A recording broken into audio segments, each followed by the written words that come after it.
All right. I'll do the pledge. Good morning, everybody, and welcome to the November 21st, 2023 Hempstead Town Board meeting. Madam Clerk, please call the roll. Supervisor Clavin. I am here. Councilman Carini. Here. Councilman Dunn. Here. Councilwoman Miller.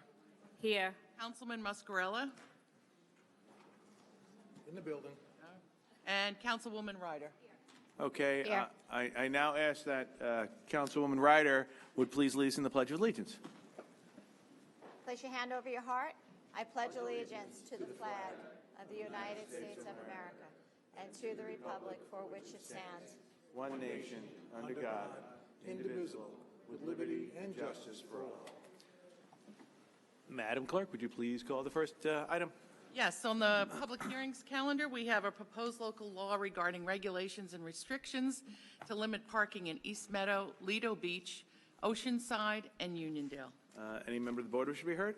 I do not have any slips. Any member of the public that not signed in wishes to be heard on item number 1? If not, may I please have a motion? I make a motion that the hearing be closed and that the board pass the item. Second. Supervisor Clavin. Aye. Councilman Carini. Aye. Councilman Dunn. Aye. Councilwoman Miller. Aye. Councilman Muscarella. Aye. And we'll note for the record that Councilman Muscarella is in attendance. We are so blessed. And Councilwoman Ryder. Aye. All right, Madam Clerk, please call the next item. We have a proposed local law regarding parking or standing prohibitions in Oceanside, Roosevelt, and Uniondale. Any member of the board wish to be heard? Okay, I do not have any items on item number 2. Anybody wishes to be heard not sign in? If not, may I please have a motion? I move that the public hearing be closed and the board adopt the item. Second. Supervisor Clavin. Aye. Councilman Carini. Councilman Dunn. Aye. Councilwoman Miller. Aye. Councilman Muscarella. Aye. Councilwoman Ryder. Aye. Madam Clerk, please call the next item. We have a proposed local law regarding arterial stops in Belmore, Elmont, Lido Beach, and Seaford. Okay, any member of the board wish to be heard? I do not have any slips on item number 3. Anybody did not sign in wishes to be heard? If not, may I please have a motion? I move the public hearing be closed and the board adopt the item. Second. Supervisor Clavin. Aye. Councilman Carini. Aye. Councilman Dunn. Aye. Councilwoman Miller. Aye. Councilman Muscarella. Aye. Councilwoman Ryder. Aye. Madam Clerk, please call the next item. We have a proposed local law regarding gross weight restrictions in Uniondale. Any member of the board wish to be heard? Okay, I do have a slip, but I have conflicting here. Mrs. Maynard, did you want to speak or not speak on item number 4? Item number 4? Yeah, sure. If you just give your name and address. Thank you so much. Okay, my name is Janine Maynard. I live at 255 Perry Street, Hempstead, part of the Uniondale, greater Uniondale area. I'm just curious, what is the scope of change of the weight restriction? All right, if you identify yourself, and we appreciate it. Tom Reed, representing Traffic Control Division. Good morning, Supervisor. These are the weight limitations that are standard for all streets in the town of Hempstead, that no trucks can exceed 8,000 pounds gross weight. And is it changing it for the entire area or just a specific block range? These are going on to the entrances of 2nd Street off Nassau Road in Uniondale, because heavyweight trucks were utilizing these streets to bypass some other streets in the area. So we wanted to put the limitations up so the police can do some enforcement. Okay, that change is appreciated. Thank you. Okay, thanks. Anybody else wish to be heard? If not, may I please have a motion? I move the public hearing be closed and the board adopt the item. Second item. Supervisor Clavin. Aye. Councilman Carini. Aye. Councilman Dunn. Aye. Councilwoman Miller. Aye. Councilman Muscarella. Aye. Councilwoman Ryder. Aye. Madam Clerk, please call the next item. We have a proposed handicap parking on public streets in Elmont. Any member of the board wish to be heard? Okay, I didn't have any slips on this one. Anybody wish to be heard did not sign in item number 5? Okay, please have a vote. I move the public hearing be closed and the board adopt the item. Second. Supervisor Clavin. Aye. Councilman Carini. Aye. Councilman Dunn. Aye. Councilwoman Miller. Aye. Councilman Muscarella. Aye. And Councilwoman Ryder. Aye. Okay, Madam Clerk, please call the next item. Yes, items number 6 and 7 will be handled as a companion actions. Okay. Number 6 is to authorize a proposed site plan lease agreement between Dish Wireless LLC and the town of Hempstead for a term of 60 months with 4 additional 5-year renewals, unless terminated sooner, to install, operate, maintain, and manage a telecommunications facility on approximately 100 square feet of space on the real property located and known as 286 North Wantar Avenue in Bethpage, New York. And number 7, the companion item, is to authorize a proposed site plan lease agreement between Dish Wireless LLC and the Town of Hempstead for a term of 60 months with 4 additional 5-year renewals, unless terminated sooner, to install, operate, maintain, and manage a telecommunications facility on approximately 113 square feet of space on the real property located and known as Hempstead Boulevard, let's do number 6 by itself, a standalone. My mistake. That is fine, Madam Clerk, so let the record reflect. We'll do number 6 on its own. That is fine. Any member of the board wish to be heard on item number 6? Okay, I do have a slip from Mrs. Maynard on item number 6. Okay, anybody else speak on number 6 who did not sign in? If not, may I please have a motion? I move that the public hearing be closed and the board adopt the item. Second. Supervisor Clavin. Aye. Councilman Carini. Aye. Councilman Dunn. Aye. Councilwoman Miller. Aye. Councilman Muscarella. Aye. Councilwoman Ryder. Aye. Madam Clerk, please call the next item. Yes, we will do number 7 separately. To authorize a proposed site plan lease agreement between Dish Wireless LLC and the Town of Hempstead for a term of 60 months with 4 additional 5-year renewals, unless terminated sooner, to install, operate, maintain, and manage a telecommunications facility on approximately 113 square feet of space on the real property located and known as Hempstead Boulevard in Uniondale, New York. All right, may I please, hold on, I'm sorry. Any member of the board wish to be heard in this item? Any member of the public that did not sign in wishes to be heard? Item number 7, Mrs. Maynard, you did sign in, but we're not too sure. Did you want to speak on this one? Yeah, absolutely. If you come on up and give your name and address, that'd be awesome.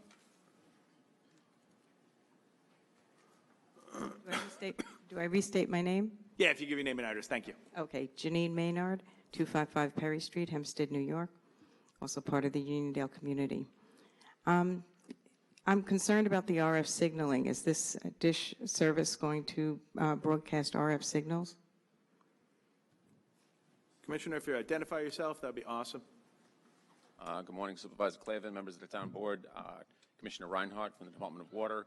The lease is for leasing space on the water tower at the eastern terminus of Hempstead Boulevard. There's currently an existing cell provider on that tower. This is standard cellular technology at hundreds of sites throughout Long Island and across the country. So yes, it is a radio tower. Okay, that area is very, very near several schools and certainly residential homes. I'm concerned about the environmental impact of that. Is this action authorizing the SECRA, or is this post-SECRA assessment of the RF signaling? I don't believe that cell towers are subject to part of the Telecommunications Act, correct? No. And are they existing or are they new, John? These are new. Okay. That's the Telecommunications Act preempts SECA on placement of cellular towers. I didn't hear you. Which act preempts it? The Telecommunications Act that originally authorized the installation of cellular towers. Okay, and are you aware that our tower there, the water tower, is in poor state of repair? I know that we're just talking about cell towers now. If you want to stick around and talk about that, and I think at the last meeting I actually said that water tower was in East Meadow. That's actually a different tower. That's a different tower? Okay, so you could follow them up after or stick around for the public comment on the water tower. Okay, so if there were any condition issues, the placement of this would not in any way interrupt other process that we need in order to maintain those towers? No, again, that's a different tower you're talking about, but all of these leases have a provision that requires them to remove the equipment during the course of maintenance. Okay, because we were behind schedule in our community, not just at the East Meadow Tower, to maintain the quality of the towers. Okay, I'm still deeply concerned about the RF signaling, and I would ask you to consider that and possibly not have that placement in such a dense school area and dense residential area. Thank you. Thank you, Mr. Maynard. I thought I saw someone else raising their hand that didn't sign in, item number 7, that wishes to be heard. Yeah, if you come to the back and just give your name and address, that'd be awesome. Pearl Jacobs, Uniondale. So this tower would broadcast RF radio signals. If you look into the ramifications of RF radio signals, it is linked to childhood cancers, especially brain cancer and nerve issues. This location, where they're proposing to put this satellite location, is within walking proximity of 2 schools, Unidale High School and Turtle Hook Middle School. It's not good for our children. The tower's there now. It's actually saturated with cell devices, radio devices, and it's enough. You can go there and look. It's enough. I do have pictures of our deteriorating water towers right in that location.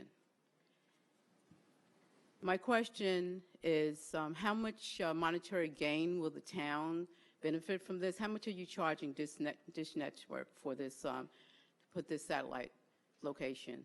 The lease is $6,000 a month. $6,000 a month. Okay, and that's revenue for the town. No, that's revenue for the Uniondale Water District. Oh, for the water district. So this is like a fundraiser to have our water towers? I don't retrofitted? think that we look at it as a fundraiser at all. Okay, well, just speaking, Janine Maynard just spoke. I'm speaking also. I spoke about this last time. Our our water towers are in need of dire repair. This is total corrosion here. You cannot tell me that this is not seeping into and compromising our water quality. I'm not in favor of this satellite office, this satellite location, at this location with this in proximity, close proximity, extremely close proximity to 2 schools. You need to look into the adverse effects of RF technology, broadcasting, how it affects children and their health. Thank you. Okay, thank you. I don't have any other slips on item number 7. Anybody else wish to be heard? If not, may I please have a motion? I move that the public hearing be closed and the board adopt the item. Wait, somebody, okay. You have a second on that? I'll second it. Supervisor Oh, I'm sorry. Oh, hold on. Before we do the vote, gentlemen, you'd like to speak on item number 7, sir? If you give me name and address for the record? Good morning, respected board members and Just speak pull that mic up just a bit. Perfect. There. Sorry. My name is Imad Mehman. I am the RF engineer from Dish Wireless. I am responsible for the design of this current location from my parent company, Dish Wireless. Just wanted to add that Dish Wireless is building a new nationwide network, and we are not using any new frequency that have already been used or deployed since last 20, 25 years. And just to explain in simple terms, the emissions from the antennas are like a light bulb. You will see light from a distance. If you stand very close to the light bulb, you might feel some heat. That's the only impact it does. And FCC, the telecom regulator, has set up some certain limits for emissions from these towers. And the safe limit for public, the emissions from these towers are only 2.8% of that permissible limit. So I just wanted to state that. Okay. So, Thank you very much. All right. May I have a motion? I move that the public hearing be closed and the board adopt the item. Second. Supervisor Clavin. Aye. Councilman Carini. Aye. Councilman Dunn. Aye. Councilwoman Miller. Aye. Councilman Muscarella. Aye. Councilwoman Ryder. Aye. Okay. Madam Clerk, please call administrative calendar. And before I do, just want to note for the record that our receiver of taxes, Janine Driscoll, is in attendance. On the administrative calendar, we have items 8 through 160. Okay. Any member of the board wish to speak on the administrative calendar or sever? All right. I have First speaker on the administrative calendar, Felix Procacci.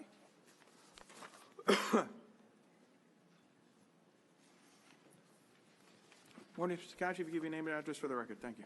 Felix Procacci, Franklin Square. On item number 37, I ask that I propose the wording of this resolution be changed to say the Ronald Reagan and Dorothy Goospey Plaza, since the monument dedicating this area to President Ronald Reagan is still there and still exists, and the town board never officially renamed the Ronald Reagan Plaza. On item number 137, I oppose the salary increase for John Macarone because he does not enforce the provision of FOIL that requires the town to send FOIL appeals and their determinations to the Committee on Open Government. This is state law and is required of you. Thank you very much. Thanks, Mr. Procacci. Happy Thanksgiving. Next, I have Meriday. Okay.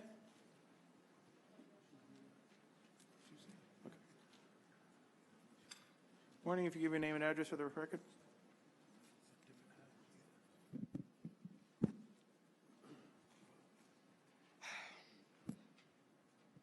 Meta J. Meriday, and I just have to take my own personal privilege because I still oppose the fact that residents have to continue to speak from the back of the room.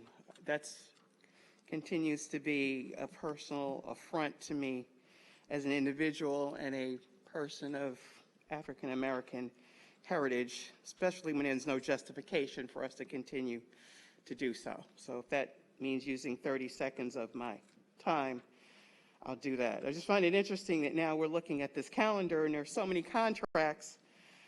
Still see the lack of diversity in here. There should be some type of disclaimer with regard to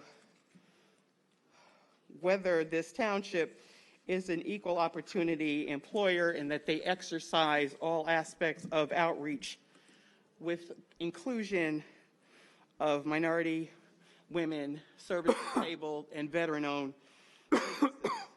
So the issue at hand is these resolutions, these number of bond issues. I find it amazing that the amount of money that was spent on political campaign material to discuss how the township is in such A1 tip-top shape when you have so many bonds and resolutions to buy new trucks and equipment to service the residents. So if somebody could speak to that issue, it's all along the 75, 76, 77, 78, 79, 80, 81, 82, and so on and so on. So if somebody could speak to that, that would be greatly. What would you like to speak to? And we're making an investment in the infrastructure and equipment in the town of Hempstead. To what? To the tune of what? What is the total amount as far as the bond resolutions for this package? Each one that you just listed has the amount on it. What is the total amount, sir? I'm not taking the time to add up every issue. There should be somebody who could give me a total amount of the bonds that are being requested for equipment. Well, they're individualized, so you can see them because I can see them, but I am asking for a total. Yeah, but if we just did a total, somebody might turn around and say you're not being open and transparent. Well, that would be their request, but I'm asking for a total. Well, we've listed. Well, can I get a total, or can I get a total or not? Ms. Meriday, I guess, is your answer yes or no, sir? Ms. Meriday, I was explaining to you that each one is listed individually, so you can see the amount on it, and that's how we're providing it, so you'd have that at your fingertips. So the answer to my question is no. No, I never said that, Ms. Meriday, at all. So can I have someone give me a total? Ms. Meriday, like I said, this is how we provided it on the calendar for you to see. Okay, so the answer is no. Once again, Ms. Meriday, I never said that, so please don't put words in my mouth. Okay, item 128. No, what is it, 128? No, the resolution for actually 120. Electing to participate in class action settlements for certain litigation. What is that about? Commissioner Reinhardt?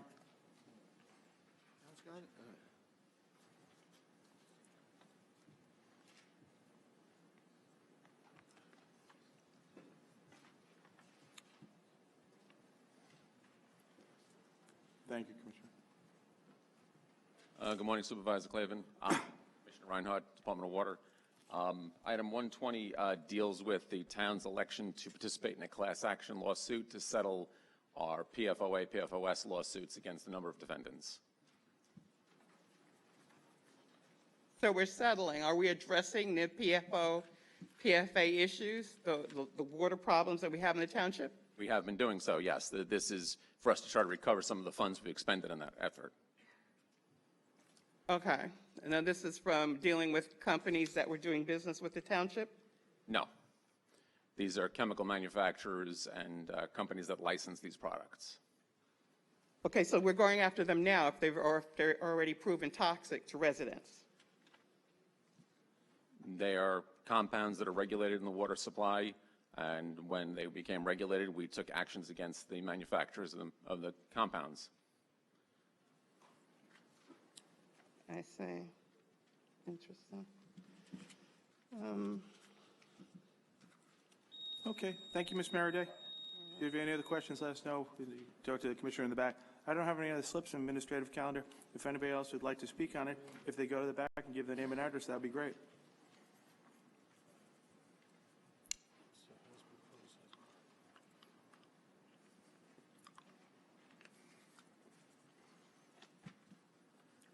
Good morning, Chris Good morning. Jacobs. Name and address, thank you. Hi. Item 154, I would like to know what is the proposed increase in improvements for the East Meadow Water District?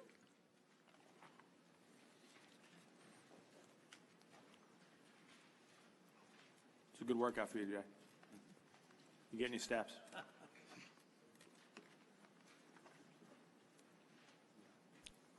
Build you up for Disney.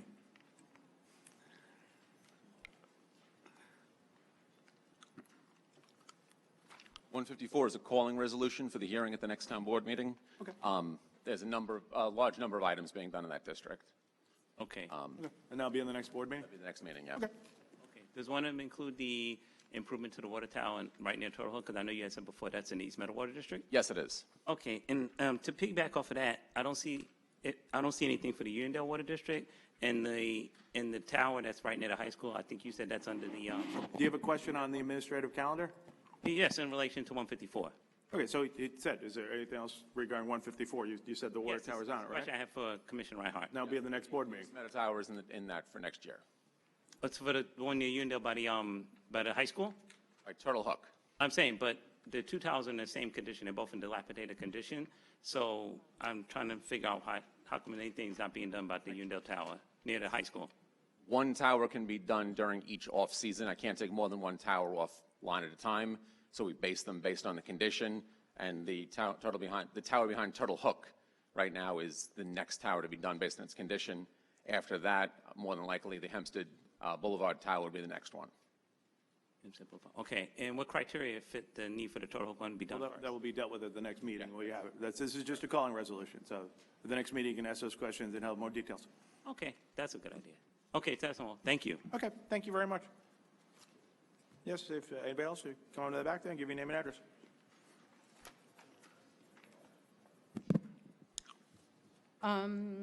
May I have the locations for Uniondale, items number 8 and 9, please?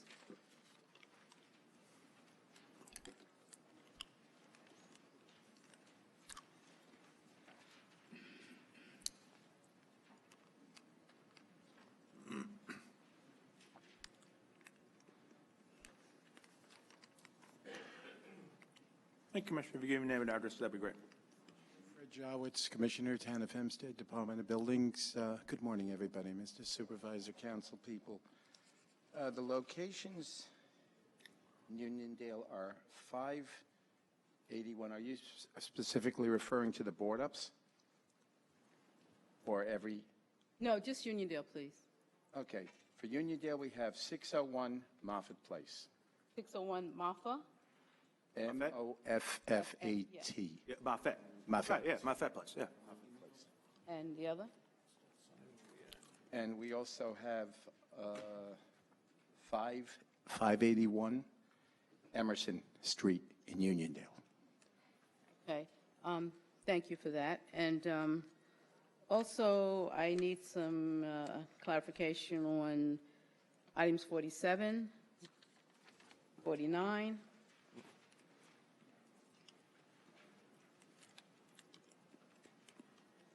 All right, 47, highway? Come on. Thanks, my time.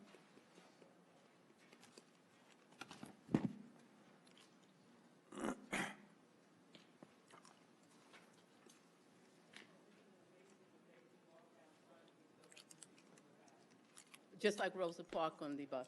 Okay. Antonio, if you could just give your name and address. Thank you very much. Easy. Commissioner Highways, that is a maintenance contract for the generator at the Roosevelt Yard. Can you elaborate a little more on that, please? I would appreciate that. They have their own generator, is that? We have a generator. If the power goes out, it powers the whole facility. All our facilities have a generator. So if power goes out, we have to have power at the facility for our gas pumps and stuff like that. Okay, all right. I just wanted to have some clarification. I appreciate that. Item number 49. Economic planning? Morning, Deputy Commissioner Matthew Hirsch, Department of Planning and Economic Development. Item 49 is correcting the original contract number so that it matches the contract number we have with the state for the grant. The grant for what? Pertaining to what? Streetscape in Uniondale, $2 million. And can you elaborate on where that streetscaping might be? I do not know the specific streets off the top of my head, but I can speak with my office and we can meet with you in the back to go over it. This was originally awarded by Kathleen Rice. Yes, and it's 4 years later, and this money still has not been utilized for the streetscaping for Uniondale. Yes, the project is completely designed. We are about to enter in the bidding phase, but we just have to make sure that the contract numbers match.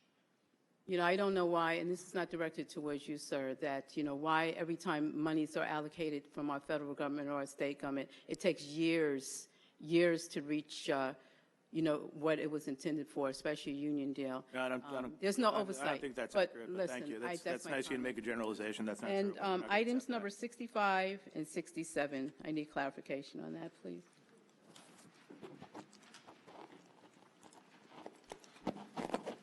Freddie, you're up. Fred?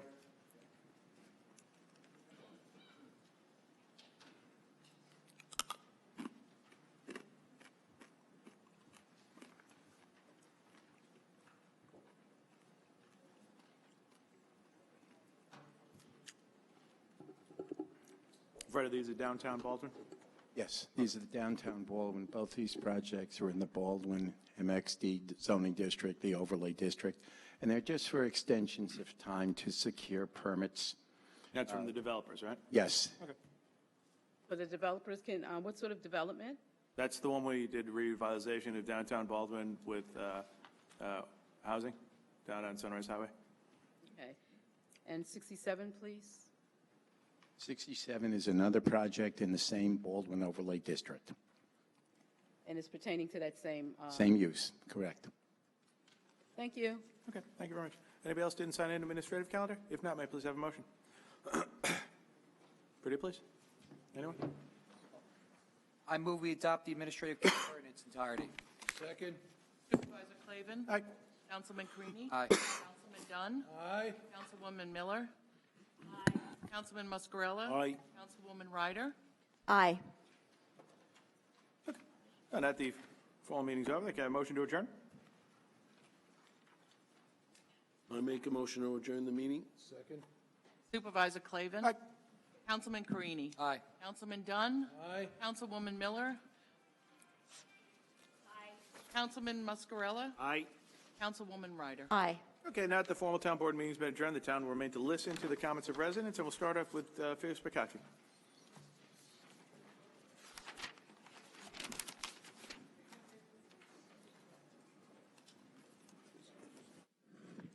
Felix Procacci, Franklin Square. In the resolution calling the public hearing for the taking of 434 Hempstead Turnpike by eminent domain, it declares that the town has received complaints and has taken testimony that various crimes occurred at the property and there have been numerous police responses.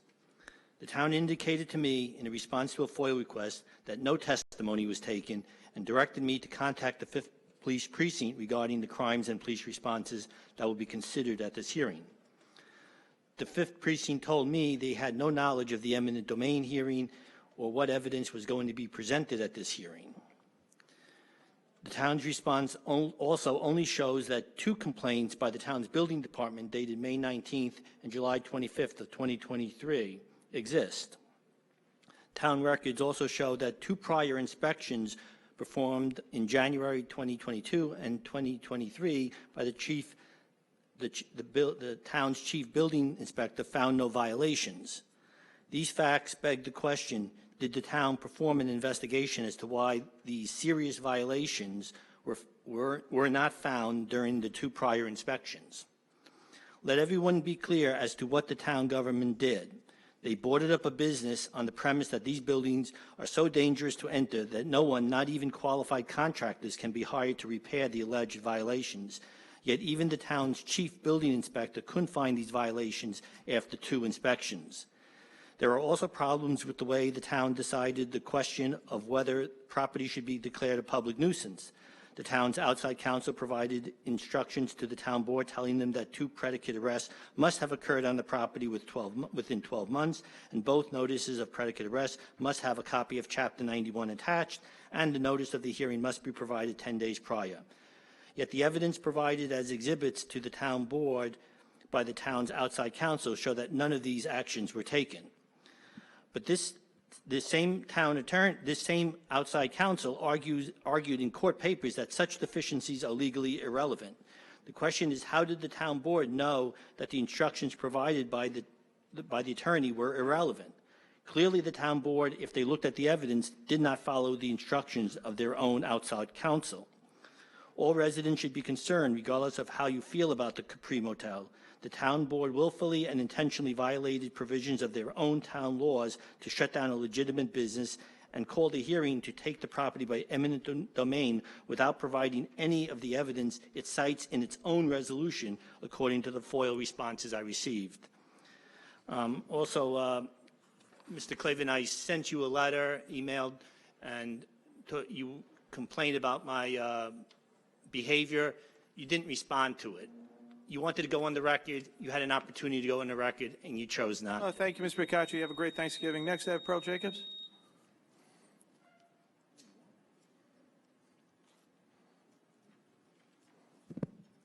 Pearl Jacobs. I'm here wearing my shirt today. It says minority communities do not matter, and minority communities do not matter. I'm not going to say it's my opinion. It's a fact. I'm going to go and say, you know, minority communities do not matter. Many years ago, I was at one of my meetings, one of my civic meetings, and a 15-year-old student was making a presentation, a high school student.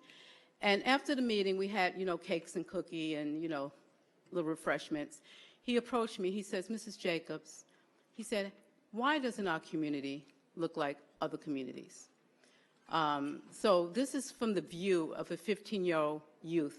From that day on, I promised that I would advocate as strongly as I possibly could to make Uniondale better. Why doesn't our community matter? Because it's neglected, there's no investment, and no political will to invest in our communities. Our basic services, such as street sweeping and beautification of our communities, it's a struggle. It doesn't get done like any other community on a regular basis.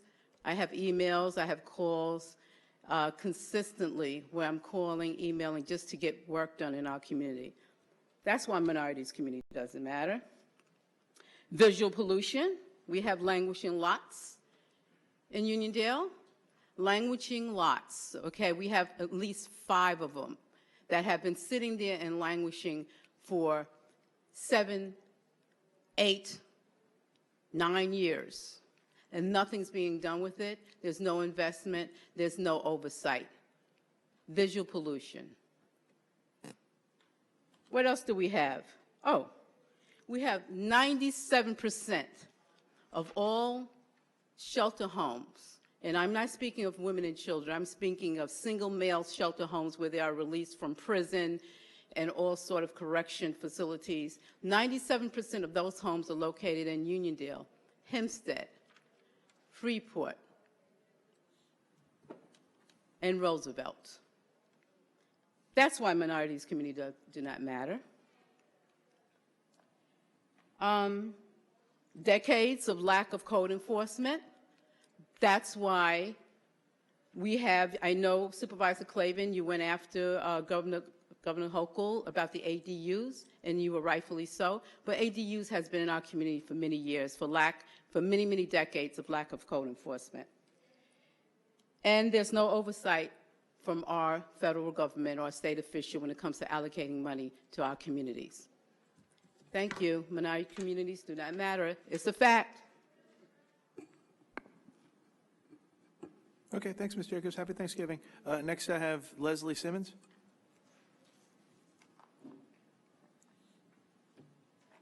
Hi, Leslie Simmons, Point Lookout. I'm here really just to follow up with prior appearances from me and other people who are advocating that the animal shelter be seriously improved. I was one of the people whose cat was completely unnecessarily euthanized, as well as another cat, as well as some dogs we have found out as well. I thank you for, after our appearances, discontinuing and severing your ties with Central Valley Vet in Valley Stream, because it obviously was not doing the right thing for the animals or for the taxpayers. So we do thank you for listening to us and getting that done. But apparently some of the other things that we brought up are still not really working. Apparently there's no real decent lost and found page. Things are just falling through the cracks. Apparently there was a poor little puggle dog that came in relatively old and ill. I guess it did get some sort of veterinary exam, and apparently nothing was posted that this animal was missing, and it died like 2 days later in a cage in the shelter. Because nothing was posted. But then apparently there was a posting of the animal, a photograph of the animal alive, but by the time it hit the lost and found page, which like I said is kind of minimal, the animal had already been dead, was already dead. So they posted all these things saying urgent, looking for the owner, but the animal was already dead. So things are not moving in a better direction. My daughter Tate has spoken passionately about this. She does PR and social media for a large fashion company, and she has said these things can be done within a few minutes. All you need is a decent web page and people who know what to do. They walk in, the animal walks in, it gets put on the page, people see it, and they can find their lost animal, and then their animals do not wind up dead like ours or like some of these others. So that is one thing that still needs to be changed. And the other thing is, too, we came to the last budget meeting. There's a very nice, large budget for the animal shelter, $6 million. We hope that that's going to be used for good veterinary care, especially on the weekends, which is where a lot of this stuff apparently happens. So what we'd like to do, myself, my daughter Tate, Diane Madden, neither could be here today because of my daughter's work obligation, and Diane Madden had jury duty, and all the other people that we had at the first two meetings. We had about 40 people turn out and people speak. We'd like to have some sort of advisory committee or board that could be formed to help oversee all this. Okay. So I will be following up with an email with this. We appreciate that, and you can. Thank you very much. Happy Thanksgiving, Ms. Sims. Ms. Meriday?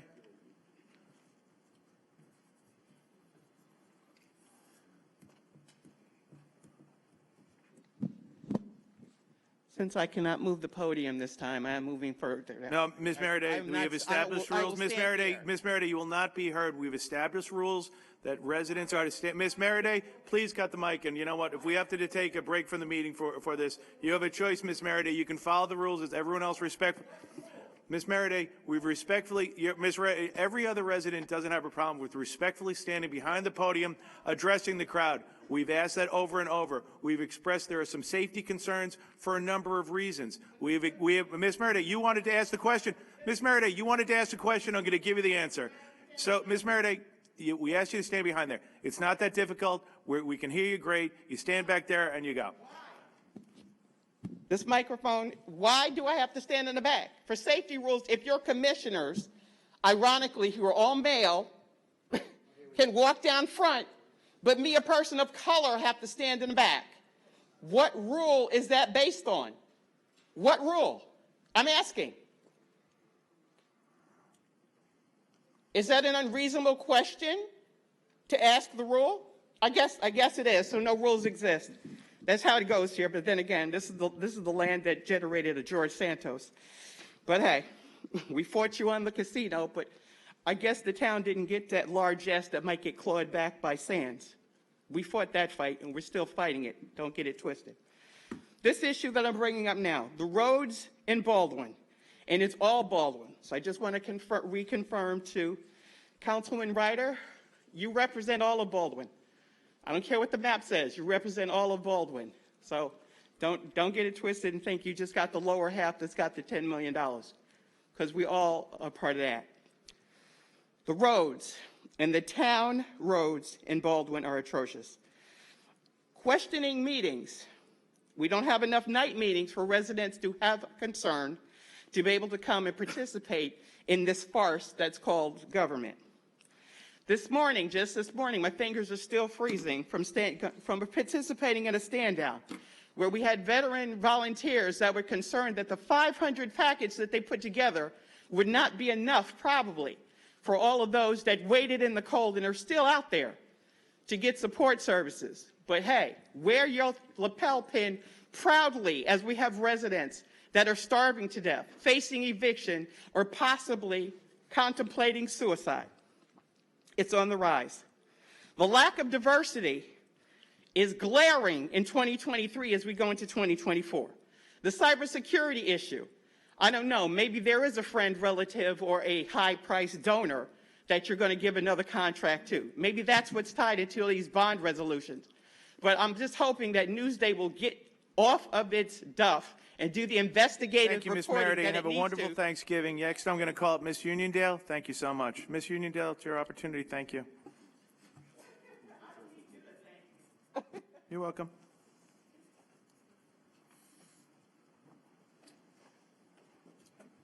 Good morning. If you just give your name and address for the record. Thank you. Uniondale, Sandra Hall, Uniondale. Ooh, boy. Oh, the supervisor, what? Wow. I walked in just in time. Well, I'm here. I'm going to be nice because I need you to help me. I need you to help me. Happy Thanksgiving to everyone. I'm here to represent Uniondale. As you guys know, I love my town, and there's some things that we need to work on. And I want to see results because I think that the town needs to hire more workers. And there's already rules on the books that already exist, like you can't paint your house pink. You can't park your cars on the lawn. There's just rules that's being broken all through Uniondale. The largest problem that Uniondale is really facing is the illegal basement apartments. That's a huge problem. That's causing the parking problem, the trash. We need to also make some type of rules too. If you don't have an address on your house, then you can't get your mail. If your garbage isn't bagged up properly, then it won't be picked up, because the sanitation workers deserve respect too. And they shouldn't have to pick up 30 million C-Town bags and throw them in the back of the truck, and then what doesn't land in the truck lands in front of my house. There's rules already in the book. We have to do something. This thing about we can't force them to let us in, that's nonsense. This is a Republican county. It's a big machine. And as a Republican county, you guys have a lot of power, and we live in Nassau County because we want a suburban life. Nassau County is readily becoming like Queens. We have 1185 Hempstead Turnpike, the illegal food truck, 673 Beck, where there's illegal people living there with trucks and cars on the property. 711 Beck, same thing. 871 Hempstead Boulevard, 1201 Front Street, which was once a beautiful car repair shop. It's now filthy. So these changes that have been brought about to against our will, without our vote, they have to be taken care of. The biggest problem is illegal basement apartments, trash, trucks, people. The roads can't hold that many cars. The electricity can't not take that kind of currency, because when this county was built, it was built for one houses was for one family, not for 50 people to live there. It's killing our school district and it's killing our town. I just really want to see more town code enforcement officers hired, which they do a really, really good job. The squatter at 159 Gilroy Avenue, they pull up in their driveway like they pay mortgage and like it belongs to them. We got to get laws on the books implemented that's already on the books. Thank you for your time, and gobble, gobble. Happy Thanksgiving. Ms. Uniondale, thank you very much, and feel free if you want to send it the address of the legal apartments. We don't, and anybody could send it anonymously. We're not looking for a name and address for a return. I don't have any other slips. Anybody wishes to speak? If not, I wish everybody a happy and a blessed Thanksgiving. Enjoy yourselves, and thank you all for taking the time to join us today. See you at 2 o'clock, the Grand State. You got it.